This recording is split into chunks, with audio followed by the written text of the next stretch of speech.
قبر کی پہلی رات کا منظر بیان کرتے ہوئے اللہ کے پیارے نبی حضرت محمد صلی اللہ علیہ وآلہ وسلم نے فرمایا، صحابہ، قبر کے بارے میں جو میں جانتا ہوں، جو علم میرے رب نے مجھے بتایا ہے، اگر میں تمہیں بتا دوں تو تم اپنے مردے کو دفنانا چھوڑ دو گے۔ شیر خدا رضی اللہ تعالی عنہ حضرت علی المرتضیٰ شیر خدا رضی اللہ تعالی عنہ کا گزر ایک قبر سے ہوا۔ آپ نے اللہ کے حکم سے ایک مردے کو زندہ کیا اور اس سے پوچھا، بتا تیرے ساتھ قبر کی پہلی رات کیا ہوا تھا؟ تو وہ مردہ رونے لگا اور کہنے لگا، اے امام علی، مجھ سے سب سوال پوچھ لیجئے مگر قبر کی اس پہلی رات کے بارے میں نہ پوچھئے۔ اس مردے نے کہا، اے امام علی، قبر کی پہلی رات کا منظر تو ایسا ہے، اگر کسی انسان کے ہاتھ میں ایک چاقو ہو اور وہ اپنے پاؤں کو کاٹنا شروع کر دے اور آہستہ آہستہ اس کو کاٹتا رہے اور اپنا پورا جسم کاٹ دے، جب اللہ کے فرشتے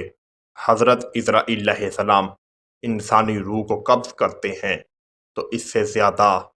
تکلیف انسان کے جسم کو پہنچتی ہے۔ وجاءت سکرۃ الموت بالحق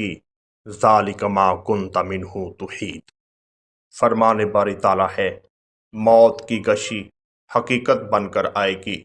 یہ وہی موت ہے انسان جس سے تو بھاگتا ہے۔ امام علی سے سوال کیا گیا کہ برزخ کیا ہے؟ آپ نے فرمایا، قبر برزخ ہی ہے جس میں مرنے کے بعد انسان قیامت تک رہے گا۔ اس زمانے اور فاصلے کا نام برزخ ہی ہے۔ اللہ کے پیارے نبی حضرت محمد صلی اللہ علیہ وآلہ وسلم نے ارشاد فرمایا کہ جب انسان مردے کو دفنا کر واپس لوٹ آتے ہیں تو اللہ تعالیٰ اس مردے کو اتنی بنائی قوت عطا فرماتا ہے کہ وہ چلنے والوں کے پاؤں کی آہٹ کو سنتا ہے، اور جو نیک انسان ہوتا ہے وہ قبر میں جا کر خوش ہو جاتا ہے، کیونکہ اللہ تعالیٰ اس کو اس کے اعمال دنیا میں ہی دکھا دیتا ہے، اور جو بد انسان ہوتا ہے جس نے دنیا میں غلط کام کیے ہوتے ہیں، اپنے رب کی عبادت نہیں کرتا، اس کی روح قبر سے باہر نکلتی ہے اور اپنے ہمراہیوں کو آواز لگاتی ہے کہ مجھے تنہا کہاں چھوڑ کر جا رہے ہو؟ یہ تو بھیانک رات ہے، اس میں کیڑے مکوڑے ہیں۔ اللہ کے پیارے نبی حضرت محمد صلی اللہ علیہ وآلہ وسلم نے فرمایا، جو نیک انسان ہوتا ہے فرشتے اس کے ہاتھ میں ایک تسبیح تھما دیتے ہیں، اور جب تک اس تسبیح کو وہ مکمل کرتا ہے اللہ تعالیٰ اس وقت تک قیامت کو نافذ کر دے گا۔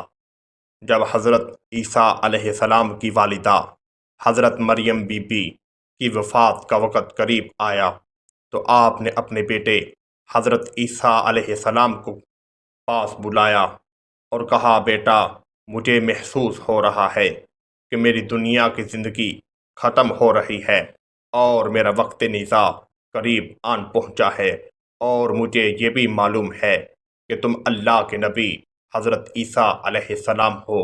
اللہ تعالیٰ نے آپ کو یہ طاقت عطا فرمائی ہے کہ آپ اللہ کے حکم سے مردوں کو زندہ کر سکتے ہو۔ تم اپنی ماں مریم سے بہت پیار کرتے ہو، میرے مرنے کے بعد مجھے دوبارہ زندہ نہ کرنا۔ جب انسان کے جسم سے روح نکلتی ہے تو دفنانے والے اس کو دفنا کر آ جاتے ہیں، تو 1 سال تک موت کی کرواہٹ جسم میں موجود رہتی ہے۔ تم مجھے زندہ کرو گے تو پھر مجھ میں دوبارہ ہمت نہ ہوگی کہ اللہ کے حکم سے میری کوئی روح کو قبض کرے۔ یہ حضرت عیسیٰ علیہ السلام کی والدہ حضرت مریم بی بی اپنے بیٹے حضرت عیسیٰ کو تلقین کر رہی ہیں، تو عام انسان کی جب روح نکلے گی تو اس کے ساتھ کیا منظر ہوگا؟ ابھی بھی وقت ہے، اے نادان انسان، تیرے رب کی رحمت روز تجھے پکارتی ہے، لوٹ آ، مرنے کے بعد وہ اندھیری رات ہوگی، پھر سوائے تیرا جسم اور اللہ کے کوئی ذات نہ ہوگی۔